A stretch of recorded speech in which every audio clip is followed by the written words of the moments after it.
اعوذ باللہ من الشیطان الرجیم بسم اللہ الرحمن الرحیم رب اشرح لی صدری ویسر لی امری واحلل عقدۃ من لسانی یفقہوا قولی واجعل لی وزیرا من اہلی۔ السلام علیکم ورحمۃ اللہ وبرکاتہ۔ میری آواز آ رہی ہے ٹھیک سے؟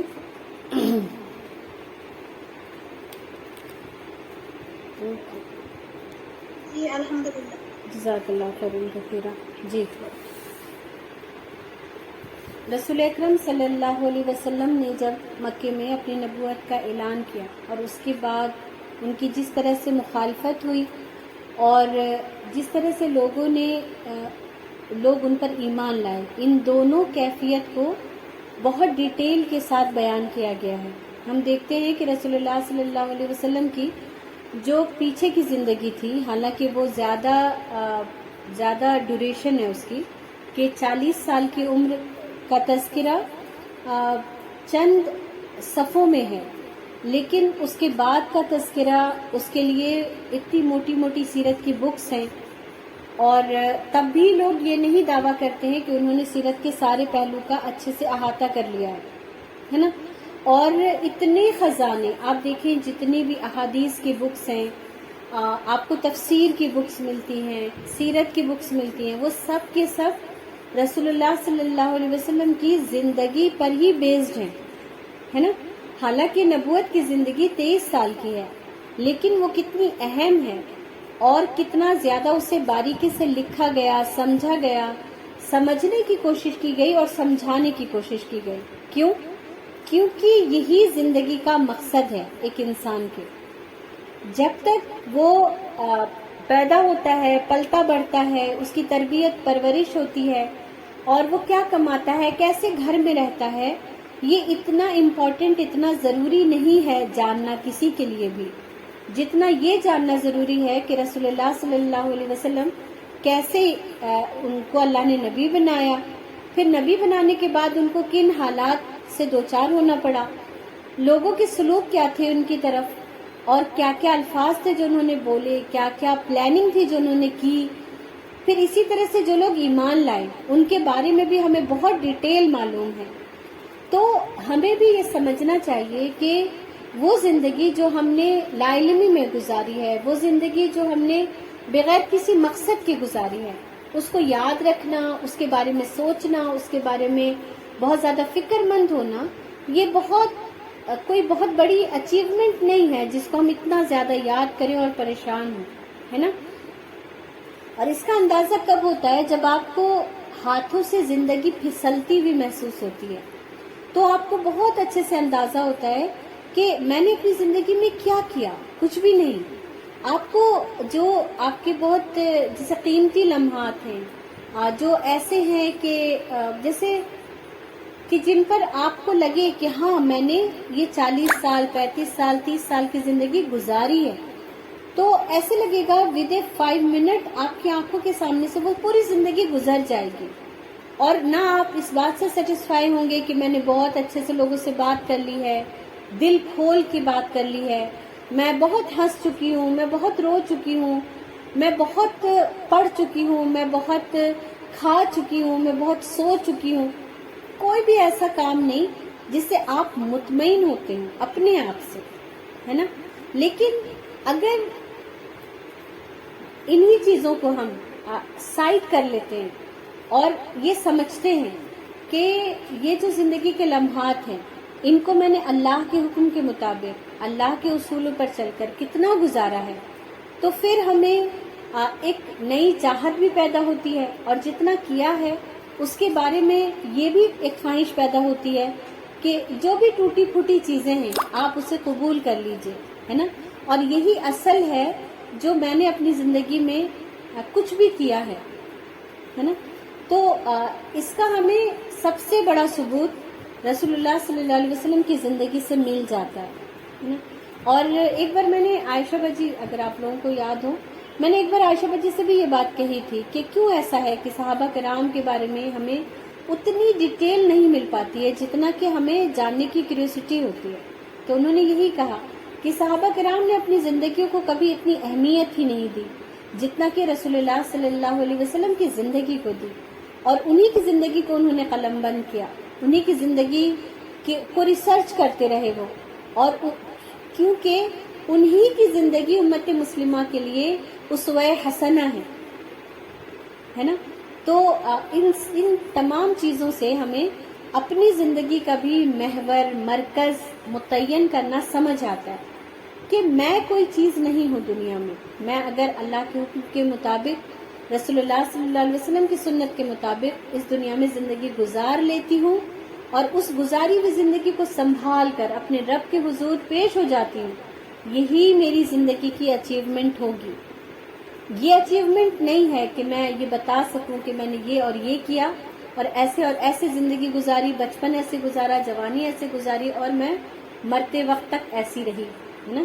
تو انشاءاللہ تعالی ہم بھی اپنی زندگی میں رسول اللہ صلی اللہ علیہ وسلم کے اصولوں کو سمجھتے ہوئے اپنی زندگی کے سارے مرحلے اسی انداز سے طے کریں گے تو زندگی ہمارے لیے آسان بھی ہوگی اور انشاءاللہ رب کی رضا کے مطابق بھی ہوگی انشاءاللہ تعالی.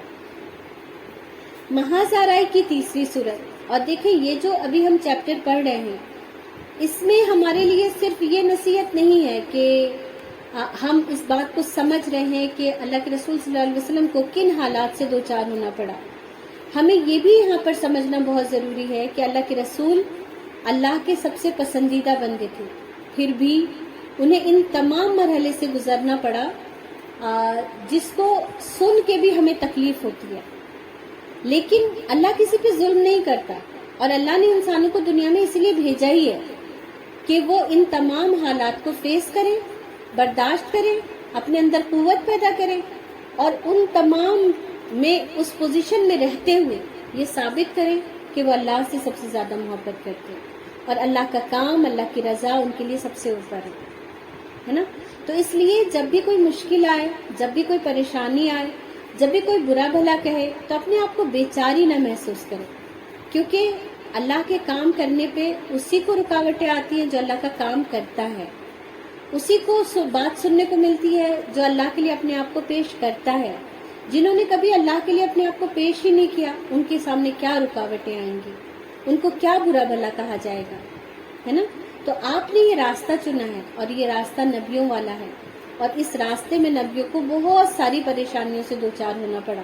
تو اگر ہمیں بھی ہونا پڑتا ہے تو کسی سے کوئی شکوہ نہیں، بس اپنے رب سے اس بات کا یقین کہ اللہ تعالیٰ ان تمام عمل کو میرے ضائع نہ کریے گا اور اس کا بہترین اجر ہمیں عطا فرمائیے گا انشاءاللہ تعالیٰ.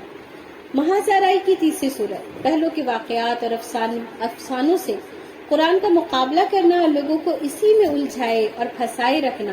چنانچہ نضر بن حارث کا واقعہ ہے کہ اس نے ایک بار قریش سے کہا، قریش کے لوگوں، خدا کی قسم تم پر ایسی آفات آن پڑی ہے کہ تم لوگ اب تک اس کا کوئی توڑ نہیں لا سکے. محمد صلی اللہ علیہ وسلم تم میں جوان تھے تو تمہارے سب سے پسندیدہ آدمی تھے، سب سے زیادہ سچے اور سب سے بڑھ کر امانت دار تھے. اب جبکہ ان کی کن پٹیوں پر سفیدی دکھائی دینے لگی، یعنی ادھیڑ ہو چکے، اور وہ تمہارے پاس کچھ باتیں لے کر آئے تو تم کہتے ہو کہ وہ جادوگر ہے. نہیں، بخدا وہ جادوگر نہیں، ہم نے جادوگری دیکھی ہے، ان کے جھاڑ پھونک اور گرہ بندی بھی دیکھی ہے، اور تم لوگ کہتے ہو کہ وہ کاہن ہے. نہیں، بخدا وہ کاہن بھی نہیں، ہم نے کاہن بھی دیکھے ہیں، ان کی الٹی سیدھی حرکتیں بھی دیکھی ہیں اور ان کی فقرہ بندیاں بھی سنی ہیں. تم لوگ کہتے ہو کہ وہ شاعر ہے. نہیں، بخدا وہ شاعر بھی نہیں، ہم نے شعر بھی دیکھا اور اس کے سارے اصناف ہجر، رجز وغیرہ سنے ہیں. تم لوگ کہتے ہو وہ پاگل ہے. نہیں، بخدا وہ پاگل بھی نہیں، ہم نے پاگل پن بھی دیکھا ہے. یہاں نہ اس طرح کی گھٹن ہے، نہ ایسی بہکی باتیں، اور نہ ان کی جیسی فریب کارانہ گفتگو ہے. قریش کے لوگوں سوچو، خدا کی قسم تم پر زبردست افتاد آن پڑی ہے. اس کے بعد نضر بن حارث ہیرا گیا، وہاں بادشاہوں کے واقعات اور رستم اور اسفندیار کے قصے سیکھے. پھر واپس آیا تو جب رسول اللہ صلی اللہ علیہ وسلم کسی جگہ پر بیٹھ کر اللہ کی باتیں کرتے اور اس کی گرفت سے لوگوں کو ڈراتے تو آپ صلی اللہ علیہ وسلم کے بعد یہ شخص وہاں پہنچ جاتا اور کہتا، بخدا محمد کی باتیں مجھ سے بہتر نہیں.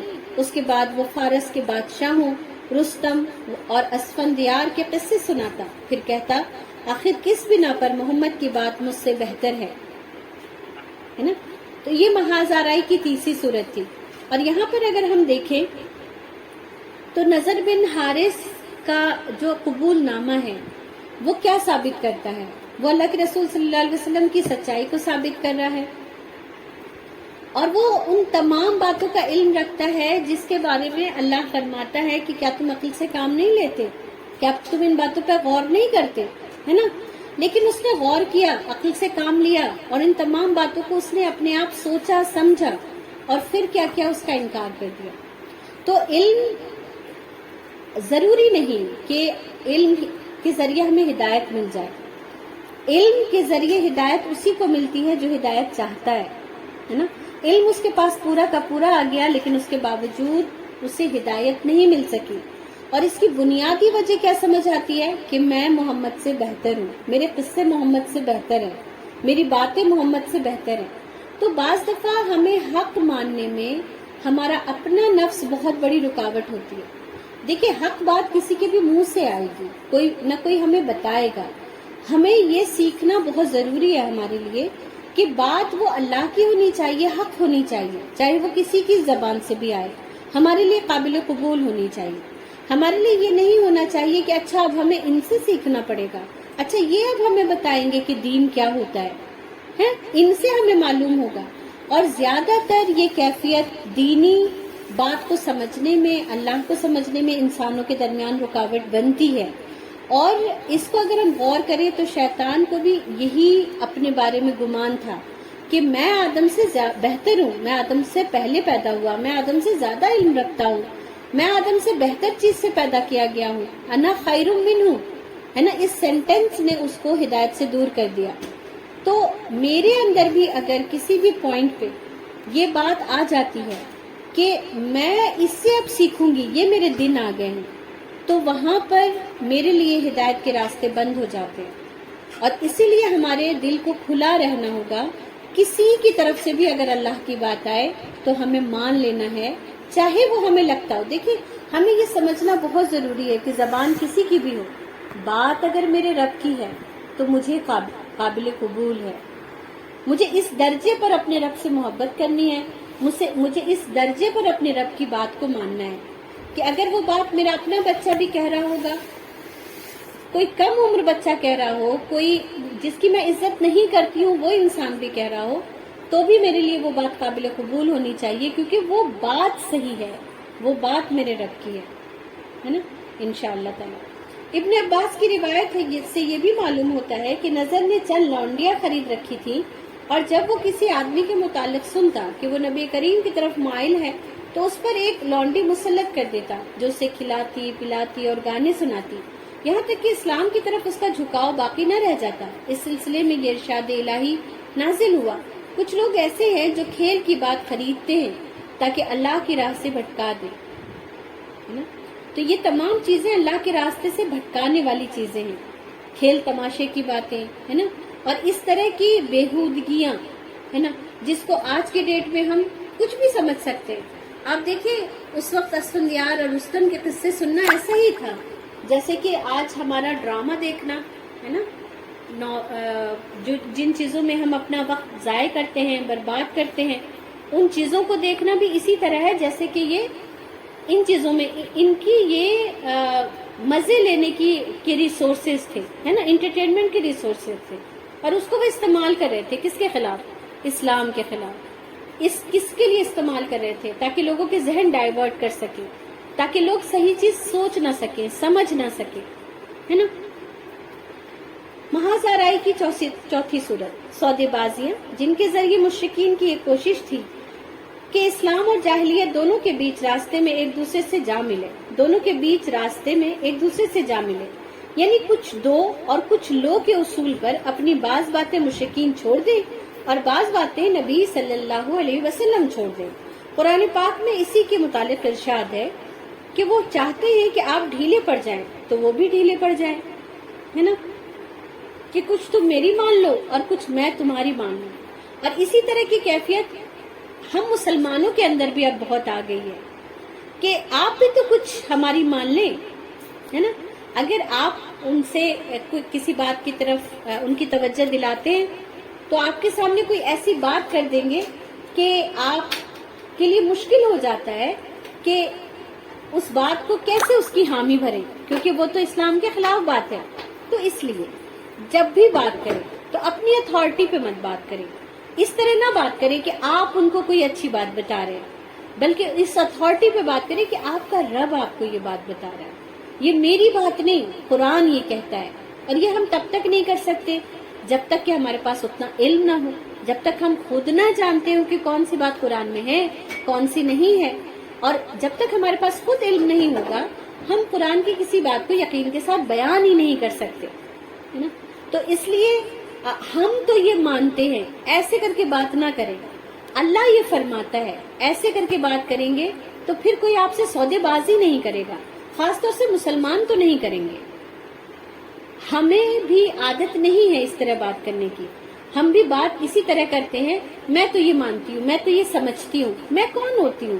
میری سمجھ، میری سوچ، میرا سب کچھ غلط ہو سکتا ہے، میرے رب کی بات غلط نہیں ہو سکتی. اور ہم جن لوگوں کے درمیان کام کرتے ہیں وہ بھی مسلمان ہی ہیں، تو وہ کم سے کم اس بات پر تو اتفاق رکھتے ہیں کہ اللہ کی بات سچی ہے، قرآن کی تعلیمات سچی ہیں، رسول اللہ صلی اللہ علیہ وسلم کی احادیثیں سچی ہیں. تو اتنی بات ہم میں کامن ہے. ہم اتنی ہی باتوں پر اگر بات کریں تو ہمارے عقیدے، ہماری بہت ساری چیزیں درست ہو سکتی ہیں اور اتنی ہی تک رہیں، ہے نا. سودے بازی کی طرف ہم کبھی بھی نہ آئیں. تو یہ مشرکین کیا چاہتے تھے کہ کچھ باتوں کو اللہ کے رسول مان لیں اور کچھ باتوں کو وہ مان لیں. تو اب مسلمانوں کا یا رسول اللہ صلی اللہ علیہ وسلم کی مشکل یہ تھی کہ اور ہر انسان کو، ہر مسلمان کو یہ سمجھنا چاہیے اور اس کے آگے اس کو سرنڈر کر لینا چاہیے اور لوگوں کو بھی یہ بات بتا دینا چاہیے کہ ہماری اپنی مرضی کچھ بھی نہیں ہوتی. ہم وہی کہتے ہیں جو اللہ فرماتا ہے، ہم وہی کرتے ہیں جو اللہ کا حکم ہے اور ہم وہی کرنے کی کوشش کرتے ہیں. ہم سے بھی نادانیاں ہوتی ہیں، ہم سے بھی غلطیاں ہوتی ہیں.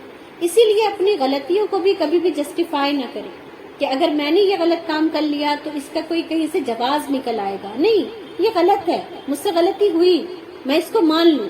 اس وقت حالات تھے، جو بھی کچھ تھا، یا میری اپنی نادانی تھی، کم علمی تھی جس کی وجہ سے میں یہ کر گئی. تو اس بات کو مان لیں، کیونکہ اسلام، آپ اپنی طرف سے اسلام میں نہ کچھ ایڈ کر سکتے ہیں نہ کچھ نکال سکتے ہیں. اس کو ہمارے لیے بھی سمجھنا بہت ضروری ہے نا، انشاءاللہ تعالی. اور اگر کہیں پر کوئی مشکل ہو، کوئی بات نہ سمجھ میں آ رہی ہو یا یہ لگ رہا ہو کہ یہ تو بات پھر میرا عمل اس کے بہت خلاف ہے، تو پھر اس پر تحقیق کریں اور اپنے لیے جواز دیکھیں، دلیل دیکھیں کہ کیا میرے لیے اس میں کوئی جواز دین کے حوالے سے نکل کر آ رہا ہے. اور اگر بات سمجھ میں آ جائے تو بہت اچھی بات ہے، اور اگر چاروں طرف سے دیکھنے کے باوجود کوئی حل نہ دکھ رہا ہو تو پھر اس سے دستبردار ہو جانے میں ہی ہماری بھلائی ہے نا، انشاءاللہ تعالی. ابن جریر اور طبرانی کی ایک روایت ہے کہ مشرکین نے رسول اللہ صلی اللہ علیہ وسلم کو یہ تجویز پیش کی کہ ایک سال آپ ان کے معبودوں کی پوجا کیا کریں اور ایک سال وہ آپ کے رب کی عبادت کیا کریں. یہ عبد بن حمید کی ایک روایت اس طرح ہے کہ مشرکین نے کہا کہ اگر آپ صلی اللہ علیہ وسلم ہمارے معبودوں کو قبول کر لے تو ہم بھی آپ صلی اللہ علیہ وسلم کی خدا کی عبادت کریں گے. تو کیا اللہ کے رسول صلی اللہ علیہ وسلم تیار ہو گئے؟ کیا اللہ تیار ہو گیا اس بات کے لیے؟ نہیں ہوا. تو ہمیں کیوں لگتا ہے کہ ہم عید بھی منائیں گے اور دیوالی کی بھی مبارکباد دیں گے تو کوئی حرج نہیں ہے؟ ہمیں یہ نہیں لگنا چاہیے. ہمیں یہ سمجھنا چاہیے کہ ہمارے اسلام کا اصول بہت پہلے طے کر دیا گیا کہ اللہ کے سارے اصول، اللہ اور اللہ کی ساری صفتیں، اللہ کے سارے جو خالق، مالک اور ربوبیت اور الوہیت کے جتنے وہ ہیں، اللہ کی پوزیشن ہے، وہ ساری کی ساری اللہ ہی کی رہے گی.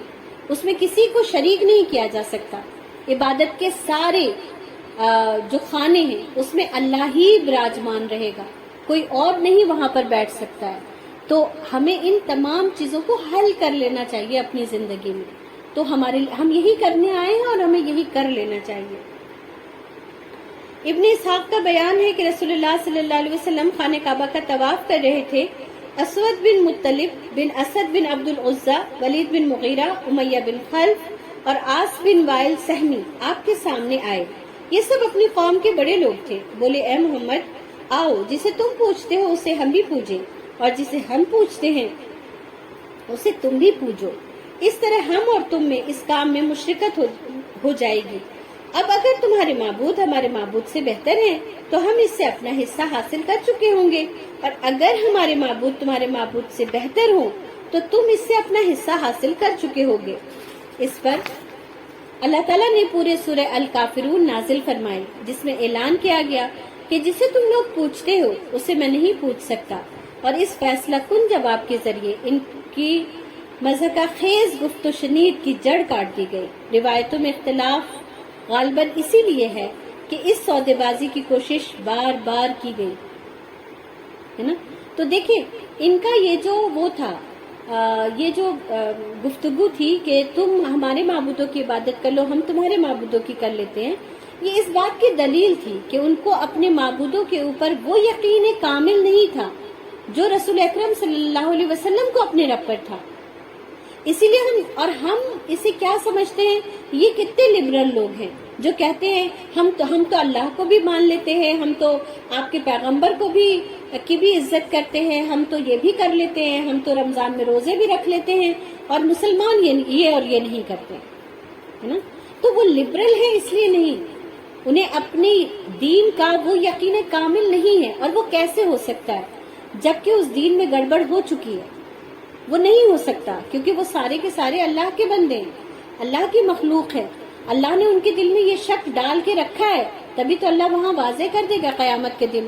کیا میں نے تمہارے دل میں شک نہیں ڈال رکھا تھا کہ تم اس دین کے بارے میں معلومات اکٹھا کرو؟ ورنہ لوگ تو اللہ ہی کو الزام دے دیں گے نعوذ باللہ کہ آپ نے ہی ہمیں گمراہ کیا، جیسے کہ شیطان نے اس بات کا دعویٰ کر دیا تھا ہے نا۔ تو اس لیے ہمیں ان کی بھی ساری فطرت کو سمجھنا چاہیے، اور اپنے بارے میں بھی سمجھنا چاہیے کہ ہم یہ بات اس لیے نہیں کہہ پاتے، یا جو لوگ یہ کہہ لیتے ہیں کہ ہم تو ان کی بھی ہولی دیوالی مناتے ہیں اور ہمیں تو بڑا اچھا لگتا ہے اور ہم اپنا بھی عید مناتے ہیں، اس کا مطلب ہے کہیں نہ کہیں انہوں نے اپنے اسلام کو، اپنے اللہ کی ذات پر یقین کو ڈگمگا لیا ہے، اپنے ایمان کو کمزور کر لیا ہے۔ اسلام کو وہ ویسا دین نہیں مانتے کہ اس کے بعد کسی اور دین کی کوئی گنجائش باقی نہیں ہے، اور اسلام وہ مکمل دین ہے جس کو اللہ نے مکمل کر دیا، اور ہمارے لیے یہ فرما دیا کہ اب رہتی دنیا تک کے لیے اسلام ہی تمہارے لیے دین ہے۔ وہ اس بات کی گہرائی کو، اس بات کی سچائی کو نہیں سمجھ سکے، اس لیے وہ اتنے لبرل بن رہے ہیں ہے نا۔ تو یہاں پر ان کا جو وہ تھا۔ اچھا، ایک اور بات یہاں پر ہم اچھی طرح سمجھ لیں کہ اللہ کے رسول صلی اللہ علیہ وسلم نے پہلے ہی دن جب اللہ نے ان کو نبی بنایا اور پھر اس کے بعد انہوں نے اسلام کی تبلیغ کی، حضرت ابوبکر کو دعوت دی، تبھی سورہ الکافرون نہیں نازل ہو گئی تھی۔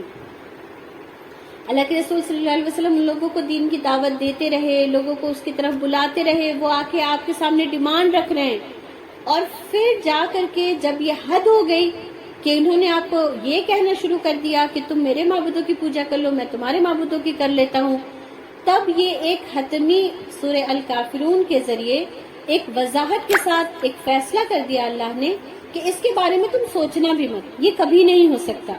میں تمہیں پورے خلوص، پورے دلی اطمینان، پوری محبت، پورے اس کے ساتھ اللہ کی طرف بلاؤں گا، لیکن میں تمہاری طرف کبھی پلٹ کر نہیں آ سکتا ہوں، اس کے دروازے بند کر دیے اللہ نے۔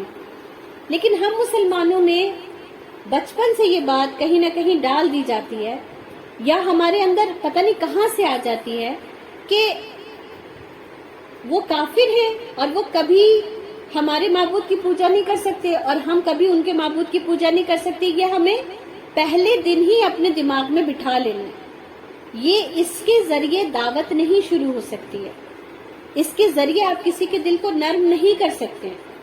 ہمیں بھی انہی راستوں سے آنا ہوگا جن راستوں سے رسول اللہ صلی اللہ علیہ وسلم آئے۔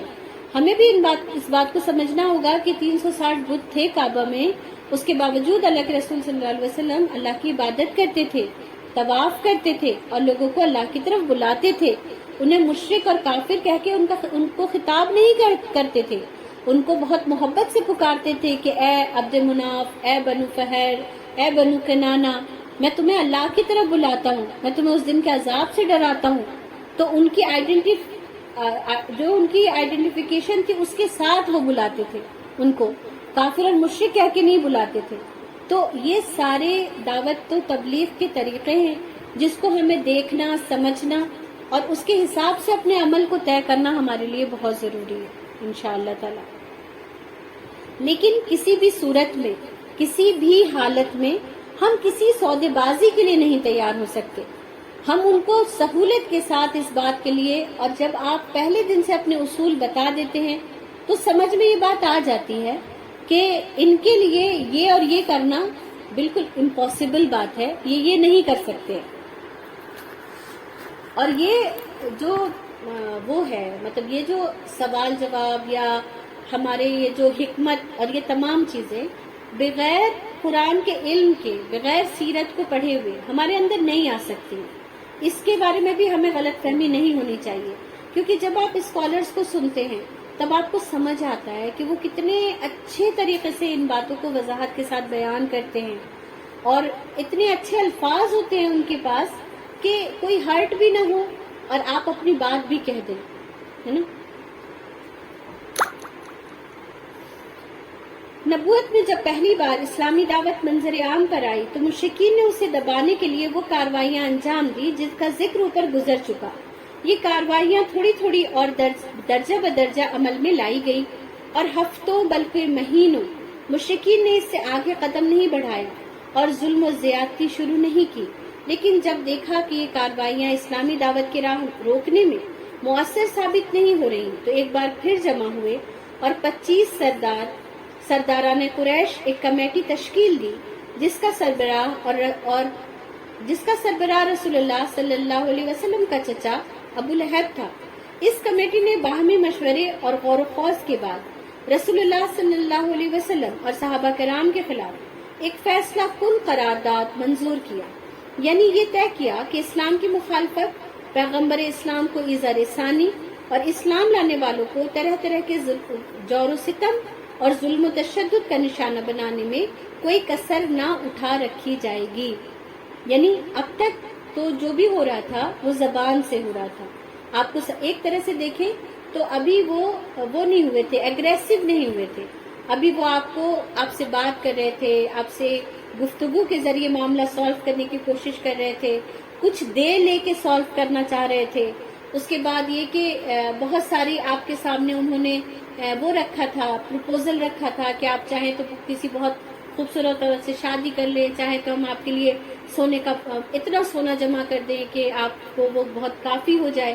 تو یہ سارے ان کے اپنے طریقے تھے جس کو وہ عمل میں لا رہے تھے، اور اب جب دیکھا کہ یہ کسی طور ٹل نہیں رہا، کسی طور سمجھنے کو راضی نہیں ہے، تو اب انہوں نے ایک بہت بڑا فیصلہ کیا کہ اب ان پر ظلم ستم کیا جائے گا جس سے ان کو ڈسٹروائے کر دیا جائے۔ تو یہ سمجھنا ہمارے لیے مجھے لگتا ہے آج کے ڈیٹ میں بہت ضروری ہے کہ اسلام پر چلنا اتنا آسان نہیں ہے، اور اسلام پر جب آپ چلتے ہیں، اسلام پر چلنے کا مطلب کیا ہوتا ہے کہ آپ صحیح باتوں کا ساتھ دیتے ہیں، غلط کو غلط کہتے ہیں، اور اللہ ہی سے اپنے تمام اجر وابستہ رکھتے ہیں۔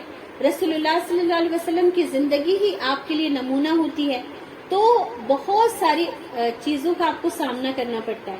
بہت بار لوگ چاہتے ہیں کہ تھوڑی سی آپ ان کی بھی مان لیں، وہ آپ کی بھی مان لیں، اور تھوڑا آپ سے ان کے تعلقات ایسے رہیں، لیکن جب آپ کسی طور ان سے راضی نہیں ہوتے ہیں تو پھر وہ کسی بھی لیول پہ جا کے دشمنی کرتے ہیں، اور یہ دشمنی ہمیشہ سے اسلام کے ساتھ کی گئی ہے۔ اگر آج ہمیں دیکھنے کو ملتا ہے تو یہ کوئی نئی بات نہیں ہے نا۔ تو اس لیے ہمیں ہر دور میں اسلام اسی طرح سے پھیلا، اسلام اسی طرح سے لوگوں کو آزماتا رہا ہے، اور اسی لیے ان سب کے بدلے میں اللہ نے جنت کا وعدہ کیا ہے نا۔ اس کے بغیر جنت ہمیں مل جائے گی، اس کا اگر ہم نے تصور کر رکھا ہے، گمان کر رکھا ہے، تو یہ ہماری بس خوش گمانی ہے، کیونکہ جب تک اس میدان میں قدم نہیں رکھا جائے گا ان تمام چیزوں سے ہمارا